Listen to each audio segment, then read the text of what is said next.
오늘 레위기서 8장에 있는 말씀을 가지고 여호와께서 당신에게 명령하시는 것은, 여호와 하나님이 당신에게, 우리에게 명령하시는 것은, 원하시는 것은, 요구하시는 것은 무엇일까를 한번 생각하는 그런 시간이 되었으면 좋겠습니다. 오늘 새벽기도 갔다 오니까 오자마자 문자가 떴습니다. 오늘 같은 문자를 3통 받았습니다. 우리 강요셉 전도사님도 받았죠. 몇 분 받으신 것 같은데 또 전달해달라고. 3월 14일이 그렇다 하죠. 3월 14일이 자, 오늘 셀 중에서 누가 오셨는지 안 오셨는지 잘 한번 보십시오. 누가 오셨습니까? 거의 좀 많이 오셨네. 빠진 분들은 잘 좀 주의해라. 오늘 빠진 분들은 주의해라. 차를 대절해가지고 전부 다 서울로 집결하는데 신천지 창립 기념 행사가 오늘 있었어요.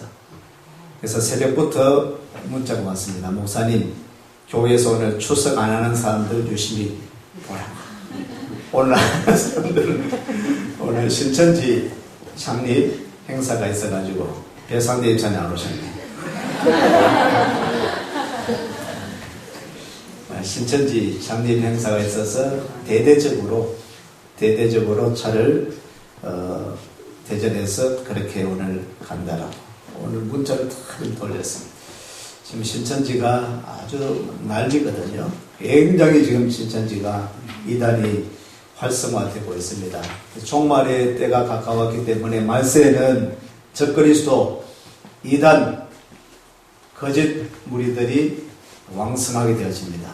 그럴 때 독도에는 끼어서 정신을 차리고 신앙생활 잘 할 수 있는 우리 교회의 또 모든 성도들 되시기를 축복합니다. 의사들이 아이들에게 진료를 하고 나서 주사를 줄 때가 참 힘들다고 합니다. 아이들은 주사를 맞기를 싫어하기 때문에. 대부분의 아이들은 주사 맞기를 안 좋아하죠.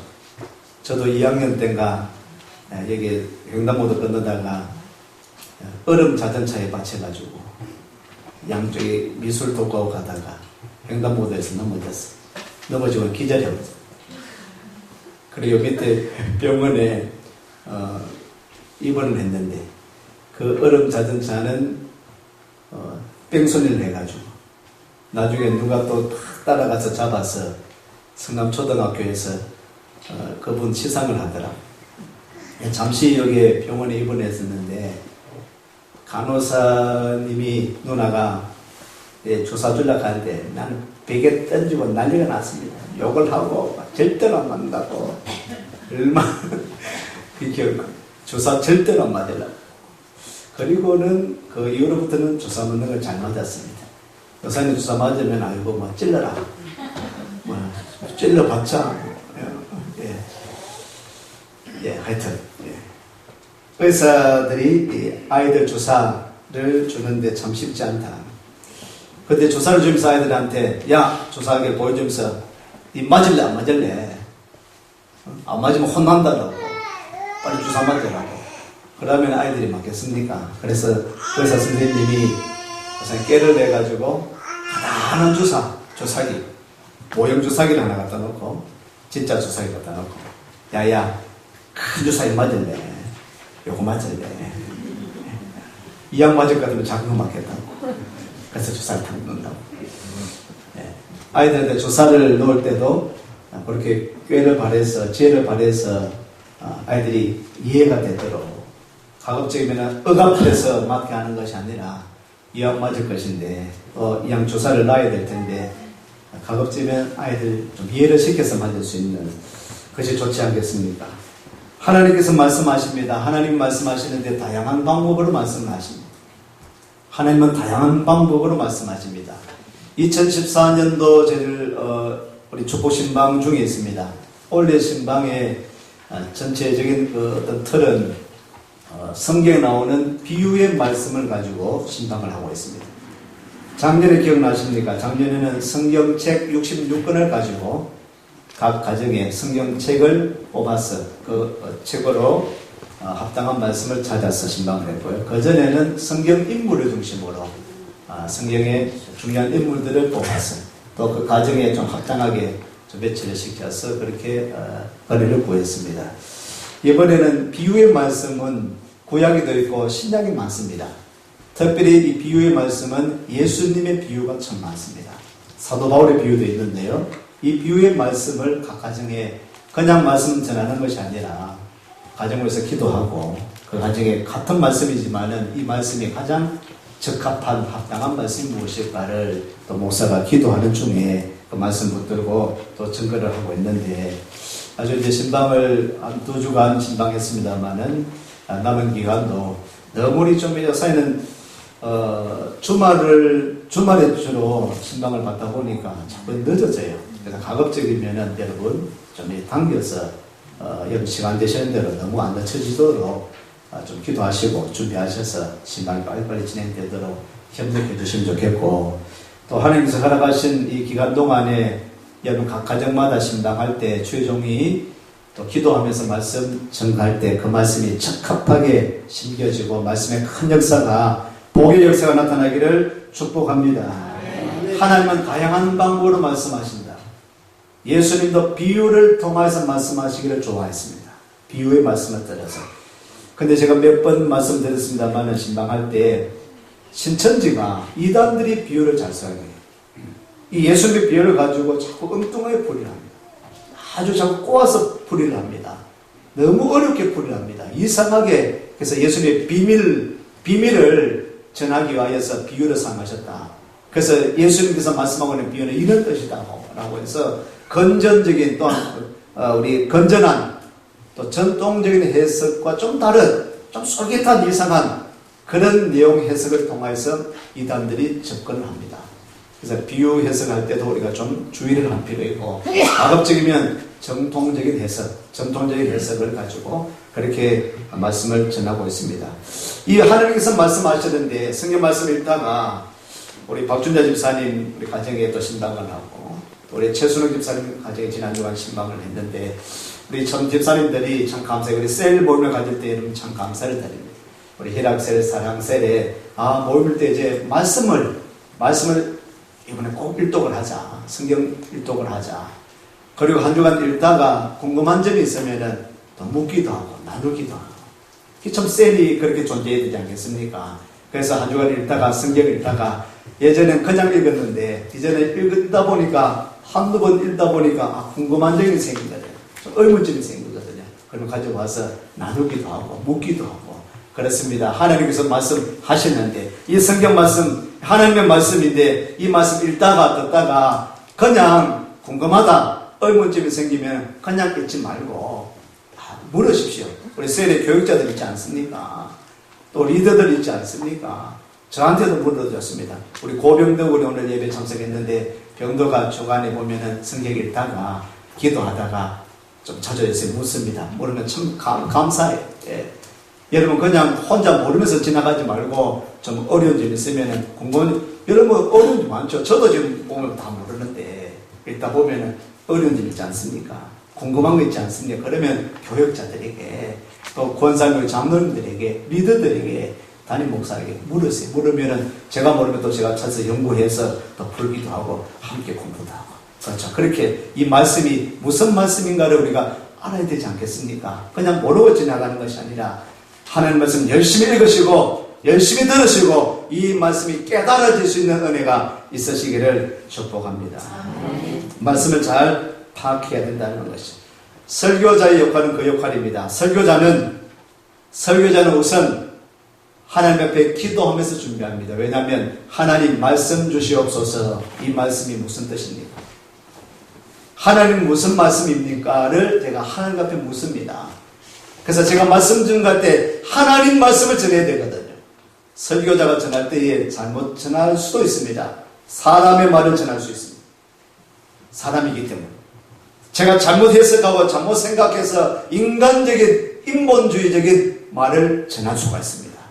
감정적으로 표출할 수 있습니다. 설교자가.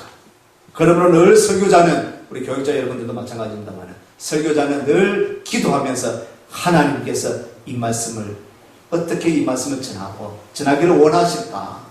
주의 종을 통해서 이 말씀을 오늘 어떻게 전하기를 원하실까, 이 말씀 뜻이 무엇일까를 기도로 묵상하면서 말씀을 준비해야 됩니다. 하나님의 뜻이 어디 있는가를, 이 말씀을 오늘 증거하게 하시는 하나님의 의도가, 그 뜻이 무엇인가를 늘 살펴보고 준비해서 말씀을 전하는 것입니다. 또 한 가지 필요합니다. 물론 말씀은 설교하기에 있어서는 말씀 전하는 것, 설교는 하나님의 말씀을 선포하는 것이다, 주의 말씀을 선포하는 것이다 라는 것이 설교의 정의입니다. 그런데 요사이 현대 신학에서는 설교학을 조금 더 첨부를 합니다. 첨부해서 설교자가 하나님의 말씀을 증거하되 또 회중들에게 합당한 말씀들, 어린아이들에게 좀 전에 말씀드렸죠. 같이 주사를 놓지만은 아이들에게 주사 놓는 거하고 어른들에게 주사 놓는 것 같은 방법을 놓을 수 없다는 것입니다. 아이들은 어른들보다 주사 맞기를 두려워합니다. 힘들어합니다. 그런데 어른들은 주사를 잘 맞기 때문에 어른들도 잘 맞는 분이 있고 주사 좀 맞기를 싫어하는 분이 있지 않습니까? 그렇지만 대체적으로 어른들이 아이들보다는 주사를 잘 맞는단 말입니다. 그러나 의사가 생각할 때 아이들한테 주사 놓을 때도 어른들한테 주사 놓는 것처럼 그렇게 놔서야 되겠습니까? 아이들은 아이들이 맞을 수 있도록 그렇게 놔야 되지 않겠습니까? 아이들에게 합당한 설교가 있습니다. 청년들에게 합당한, 노인들에게 합당한 설교가 있다고요. 군인들에게 합당한 설교가 있습니다. 교사들이 모인 곳에, 학생들이 모인 곳에 그 설교가 합당한 설교가 있죠. 그것도 잘 보아서 또한 그 말씀을 가지고 증거할 필요도 있는 것입니다. 그래서 설교자는 하나님의 귀하신 것을 잘 받아들이고 또 이 회중들이 어떤 모습인지, 제가 일심교회 성도 여러분들, 우리 교회, 제가 신모하는 교회 여러분들은 다른 어떤 목사님들보다도 타교회의 교인들, 타교회에 신모하시는 목사님들보다도 제가 여러분들 더 잘하지 않습니까? 늘 여러분들을 위해서 기도하는 목사이기 때문에. 그래서 여러분들에게 합당한 그런 말씀을 제가 늘 그래도 어느 누구보다도 잘 알고 제가 또 그렇게 준비하지 않겠습니까? 제가 다른 교회 가서 헌신 예배를 인도하고 집회를 인도할 때는 그 교회에 또 합당하게 어떤 말씀을 전가할까를 생각하면서 전해야 되지 않겠습니까? 이 설교자의 역할은 하나님의 뜻이 어디 있는가, 또한 이 회중에게 적당한 그 말씀을 잘 전해야 된다는, 하나님 말씀의 그 뜻을 잘 의도를 생각해서 그 말씀을 전할 수 있도록 그렇게 하는 것이 설교자의 역할이라고 저는 그렇게 생각을 합니다. 여러분, 교회에서도 주님의 일을 하다가 좀 삐치는 사람이 있습니다. 상처받는 사람이 있습니다. 최근에 우리 공동체 가운데도 흔히 우리도 찬양을 리더하고 인도하는 그런 분들이 계시는데 찬양 인도하다가 삐치는 사람이 참 많습니다. 찬양 인도하다가 교회들마다 보면 들어보면 찬양 인도하면서 제가 전 말씀드리죠. 찬양 인도하기가 참 안 쉬워요. 이 공동체가 남녀노소가 있기 때문에 어른 세대를 맞춰서 하면은 젊은 세대들이 뭐 이런 고리타분한 찬양을 안 하냐. 내가 찬송을 한 번씩 찬양을 부르면 우리 다은이가 그런 찬송도 있냐고. 제보고 하는 말이, 다은이는 왜 늙은이 찬양을 하냐고. 늙은이 노래를 하느냐고. 다르다. 아이들도 아이들이 부르는 노래야. 또 너무 젊은 세대를 통해서 막 하다 보니까 어른들이 또 힘들어하는 경우가 있지 않습니까? 그렇죠. 그래서 오늘 우리에게 참으로 하나님이 기뻐하시는 찬양이 무엇일까를 찬양 지도자는 잘 생각하고 회중들 봐야 됩니다. 설교자가 여러분들 다 보고 때로는 설교를 하다 보면은 여러분 좋은 분도 계시죠. 왜 좋을까를 늘 생각합니다. 은혜 받는 분도 계세요. 이럴 때 은혜를 받는구나. 하나님 말씀이 전거될 때 그 역사하시는 것이지만 설교자는 또 설교자 나름 생각할 때 왜 자꾸 좋을까? 왜 은혜를 못 받을까? 늘 위해서 기도하고 은혜 받도록, 은혜 받으면 더욱더 은혜 받을 수 있도록 그렇게 설교자가 노력해야 되지 않겠습니까? 찬양 인도자는 하나님의 그 찬양, 함께 드리는 찬양을, 노래를 인도하면서 주께 영광되며 하나님이 영광 받으시는 찬양이 되고 성가들도 마찬가지입니다. 되도록 그렇게 리더가, 지도자가 준비해야 할 것입니다. 동시에 우리 회중들과 함께하는 찬양이 되어야 됩니다. 할렐루야. 나는 신명 나서 기분 좋아서 은혜롭게 막 찬양하는데 회중들이 막 싫어서 이상하죠. 찬양하는데 왜 싫다 합니까? 찬양에도 싫다 한 사람이 있어요. 지금 우리 교회 다니지 않는데 제가 청년 때 기타만 들고 나오면은 안 들어오시는 분들이 계셨어요. 청년들도 그랬고, 모 장로님도 그랬고, 지금 장로님 되셨지만, 앞에서 기타 치는 것이 시끄럽대. 싫대. 나는 남들 우리 교회에서는, 일신교회에서는 다만 기타 못 치니까. 그 당시에, 신명 나서 기타를 두드리는데, 기타만 들고 나오면 싫대. 아니, 듣다 보니까. 왜 싫을까? 찬양하는데. 그럴 수 있습니다. 예. 기타 안 하고도 찬양할 수 있잖아요. 박수만 치면서 찬양합니까? 박수 안 치고도 찬양할 수 있는 겁니다. 춤추면서 찬양하는 게 옳지만 춤 안 추고도 찬양할 수 있습니다. 해령이 다 달라요. 그래서 내가 왜 싫으냐고 가겠습니까? 싫은 분도 계시는데 이해를 해야 되지. 그러나 우리 악기를 동원해 무악기 파가 있습니다.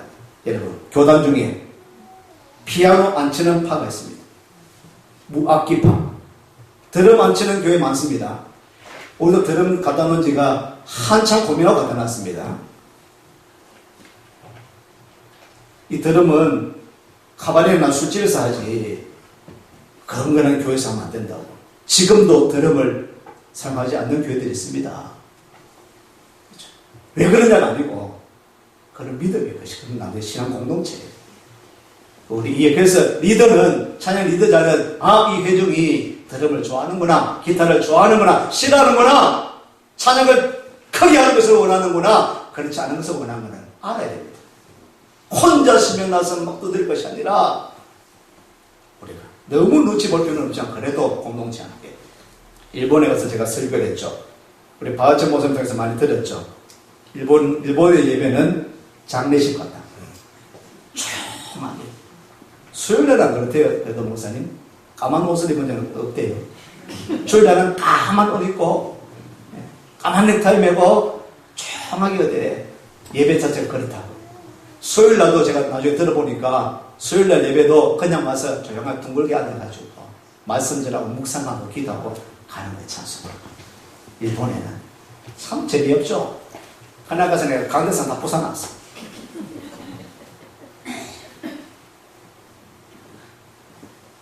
설교하다 보니까 한 분이 일본 분인데 막 이래요. 저분은 시끄러운 거 싫어하시는구나. 내가 좀 그래도 설거지하면서 좀 낮출까. 그래도 몇 번 두드렸습니다. 그러나 또 재밌기도 했고. 그래서 좀 이러시다. 조용하게 예배드는 사람이 시끄럽게 하니까 저 미리 사전에 들었으니까 힘드셨겠구나. 그래서 마침내 그분이 아주 반갑게 인사를 하는 거예요. 반갑게. 막 밝게.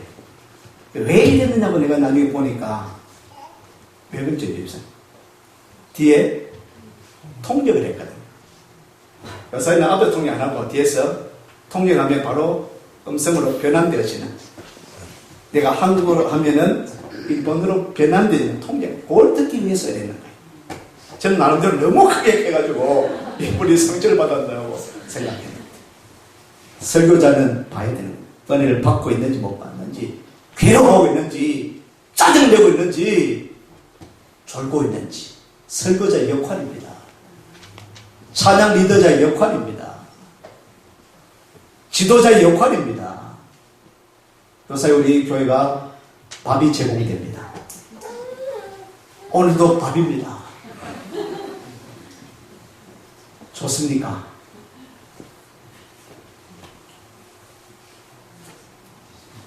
밥하고 나니까 국수 타놓고 난립니다. 지금 밥팀이 이겼습니다. 국수팀 좀 참으십시오. 오랫동안 밥팀이 기도하고 기다렸습니다. 때가 되면 또 국수의 날이 올 것입니다. 국수 줘도 감사하고 밥을 주셔도 감사하고. 우리 권사님들이 수고하시는데 누가 밥 달라 했노? 누가 자꾸 우숙하노? 그거 하지 마시고 우리 권사님 수고하시면서 밥 하려고 하시니까 그 감사한 것도 먹는 거예요. 또 때가 되면 국수TV 이겨가지고 기도 많이 하셔가지고 국수 주셔도 그러면은 그동안 또 밥 먹었는데 국수도 좀 먹자. 우리 회중을 좀 돌아봐야 됩니다. 혼자 좋은 것이 온 게 아니고 하나님의 의도가 어디 있는지, 우리 사랑하는 공동체, 거룩한 공동체가 무엇을 원하는가를 영적인 좀 민감한 그런 길을 가지고 주의 말씀이 무슨 어떤 말씀을 하고 있는가를 잘 파악할 필요가 있습니다. 오늘 레위기서 8장은 임직하는 것입니다. 제사장을 임직하는 것이죠. 지난 수요일날 목사님들을 6분을 세웠습니다. 목사님 임직 안수를 했습니다. 오늘 아론을 세웁니다. 하나님께서 아론을 세워라, 아론을 세우라고 말씀합니다. 아론을 세우도록 하는데 누구를 통해서 세우게 하느냐면 모세를 통해서 세우게 합니다. 저는 이런 생각을 해보았습니다. 모세가 지도자거든요. 그런데 아론이 입는, 또 제사장, 대제사장이 입는 옷이 대단합니다. 이 당시에 가장 화려한 옷을 대제사장이 입게 했습니다. 모세는 뭐 입었습니까? 모세 옷이 있습니까? 예. 모세가 대제사장 하고 싶지 않았을까? 그 좋은 옷, 아름다운 옷을 입었는데, 근데 하나님은 모세 네가 대제사장이 아니고 내 형 아론을 세워라. 아론과 그리고 조카들 제사장을 세우고 옷을 입혀라고 이야기를 하고 있습니다. 저는 그 말은 나오고 있지 않지만은 그러나 대제사장, 하나님을 아주 대면할 수 있는 그런 대제사장 아론, 그 역할을 내가 지도자인 내가. 근데 하나님은 모세의 역할이 있습니다. 아론의 역할이 있습니다. 아론의 아들들의 역할이 있습니다. 각 지파의 역할이 있습니다. 하나님께서 이 아론을 세우게 하시는 것이죠. 그 장면이 오늘 8장에 있습니다. 하나님은 거룩한 성전, 성막을 짓게 하셨습니다. 성막을 지을 때도 계속 하신 말씀이 하나님께서 명하신 대로, 하나님께서 명령하시는 대로 성막을 지으라고 말씀하고 있습니다. 하나님의 백성들은 하나님께서 명령하시는 대로 성막을 지었습니다. 성막을 지었습니다. 그리고는 이 성막을 짓고 나서 그 성막에 들어갈 사람, 지도할 사람, 제사장, 대제사장이 필요하죠. 오늘 이 8장에도 보면은 8장, 9장, 10장까지는, 레위기서 1장부터 7장까지는 이스라엘 5대 제사의 이야기를 잘 하고 있습니다. 이야기를 하고 있습니다. 오늘 8장, 9장, 10장은 이 제사장직에 대한 이야기를 하고 있습니다. 제사장을 세우는 것도, 대제사장을 세우는 것도 하나님께서 명하시는 대로, 말씀하시는 대로 세운다. 목사님이 세워집니다. 목사님께 안수합니다. 임직했습니다. 오늘 장로님이 세우고 권사님을 세웁니다. 집사님을 임명합니다. 하나님께서 명하시는 대로, 하나님의 말씀대로 목사님이 세워져야 됩니다. 할렐루야. 주의 말씀대로 주의 종이 세워지는 것입니다. 아론도 하나님의 말씀, 하나님의 명하신 대로 세워라. 이 사람을 세워서 하나님의 전을 가꾸고 또 예배를 리드해 나가는 그 역할을 감당하라고 아론을 세워라라고 말씀하고 있습니다. 성막을 말씀대로 세웁니다. 제사장을 말씀대로 세웁니다. 예배도 하나님의 말씀대로 명하신 대로 예배 드리라라고 말씀을 하고 있습니다. 그럽니다. 오늘 우리가 신앙생활 하는 것도 하나님께서 명하시는 대로, 하나님이 오늘 저와 여러분에게 명령하시는 대로 그 말씀 쫓아서 신앙생활 잘 할 수 있는, 이 하늘을 살아갈 때도 하나님께서 명령하시는 대로 하나님의 뜻이 어디 있을까를 늘 살아가면서, 오늘 설교자가 또 리더하는 지도자, 셀 리더, 위원장님 여러분들이, 선생님 여러분들이 하나님께서 나에게 원하시는 것이 무엇인가를 잘 생각하고 그 사명 감당하듯이, 직장과 일터와 학업 중에도 하나님이 도대체 나를 통해서 원하시는 것이 무엇일까를 곰곰이 생각해 보면서 그렇게 주어진 직무를 감당할 수 있는 여러분 되시기를 축복합니다. 하나님의 뜻이 거기에 있습니다. 하나님께서 명령하시는 대로, 말씀하시는 대로 해가라고. 그렇게 하면 형통할 것이다. 복될 것이다. 오늘 이렇게 8절에 보면, 8장에 보면 8장 2절 말씀이 있습니다. 너는 아론과 그 아들들과 그 의복과 관유와 속죄제 수송아지와 수양들과 무효병 한광유리를 이끌고 아론과 그 아들들을 세웁니다. 그리고는 의복을 입힙니다. 옷을 입힌다. 제사장이 입는 옷, 대제사장이 입는 옷. 오늘 저와 여러분들은 신약의 시대를 살아가는 저와 여러분들은 예수 그리스도로 옷 입고, 할렐루야, 예수님으로 옷 입어라. 제사장이 입는 옷이 있습니다. 대제사장이 입는 옷이 있습니다. 오늘 우리는 그리스도로 옷 입는다.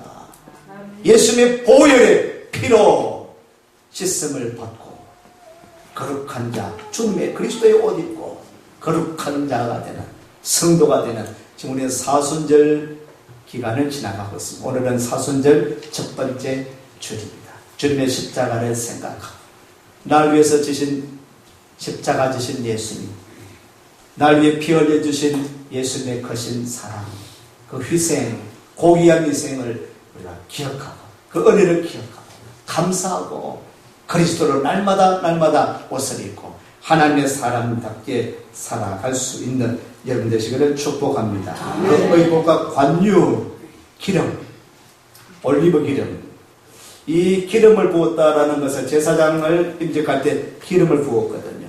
성물, 거룩한 이 성전 안에 기구를 기름을 발랐습니다. 요 사이도 어떤 기도원에 가면 기름 바르고 안수한 분 있습니다. 성경에 기름 발랐다. 그거는 좀 안 좋다고 생각합니다. 이상한 거 발라고 기름 발라가지고 안수한다. 그렇게 적용을 해서는 안 되는 것이. 지금 이 기름은, 지금 신약시대의 기름은 성령을 상징합니다. 성령께서 역사해. 성령의 기름을 받고 그러셨습니다. 성령께서. 오늘 예배 드리는 가운데도 성령이 임하셔서 성령의 기름 부음받아서 은혜가 임하고 감동이 임하고 주께 영광 돌리는 이 자리가 되시기를 축복합니다. 아멘. 한 구절 찾도록 하겠습니다. 신명기를 보시면 신명기에서 10장,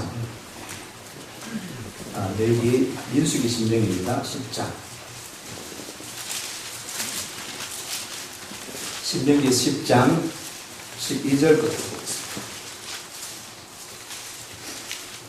신명기 10장 12절로 같이 한번 천천히 읽겠습니다. 이스라엘아, 내 하나님 여호와께서 내게 요구하시는 것이 무엇이냐? 곧 내 하나님 여호와를 경외하여 그 모든 도를 임하고 그를 사랑하며 마음을 다하고 성품을 다하여 내 하나님 여호와를 섬기고 내가 오늘날 내 행복을 위하여 내게 명하는 여호와의 명령과 교리를 지킬 것이 아니냐? 하늘과 모든 하늘과 땅과 그 위의 만물은 원래 내 하나님 여호와께 속한 것이로되 여호와께서 오직 내 열조를 기뻐하시고 그들을 사랑하사 그 후손 너희를 만민 중에서 택하셨으니 오늘날과 같으니라. 그러므로 너희는 마음의 할례를 행하고 다시는 목을 곧게 하지 말라. 너희의 하나님 여호와는 신의 신이시며 주의 주시요 크고 능하시며 두려우신 하나님이시라. 사람을 외모로 보지 아니하시며 뇌물을 받지 아니하시고 고아와 과부를 위하여 신원하시며 나그네를 사랑하사 그에게 식물과 의복을 주시나니 너희는 나그네를 사랑하라. 전에 너희가 애굽 땅에서 나그네 되었으니라. 내 하나님 여호와를 경외하여 그를 섬기며 그에게 친근히하고 그 이름으로 맹세하라. 그는 내 찬송이시요 내 하나님이시라. 네가 목도한 바 이같이 크고 두려운 일을 너를 위하여 행하셨느니라. 애굽에 내려간 내 열조가 겨우 70일이었으나 이제는 내 하나님 여호와께서 너를 하늘에 별같이 많게 하셨느니라.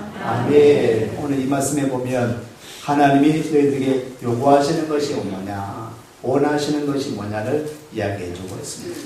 마음과 뜻과 정성을 다하여서 하나님을 잘 섬기고 경외하라. 하나님의 그 말씀대로 행하라. 이것을 사랑하라. 나그네와 객과 또한 고아와 과부를 돌아보라. 사랑하라. 하나님 뜻이 어디 있는가를 잘 이야기하고 있습니다. 이것이 바로 내가 행복한 길을 오늘날 행복하기 위하였습니다. 70인이 나갔지만은 이제는 큰 대군을 이루어서 하늘의 별처럼 별같이 많게 하신 이런 복을 주신 하나님. 그 하나님 뜻을 잘 발견해서 여러분, 그게 영적인 그런 민감하게 여러분 기도하고 하나님 말씀을 잘 기울여 보십시오. 기도해 보십시오. 여러분을 향하신 하나님의 뜻이 있습니다. 특별히 신방기한 동안에 말씀 전하실 때 우리 가정을 통해서 역사하실 그 하나님 말씀 붙들고 여러분 하나님이 기뻐하시는 요구하시고 원하시는 것을 잘 받들어 행해서 형통하고 복되고 풍성한 복을 누릴 수 있는 여러분 되시기를 축복합니다.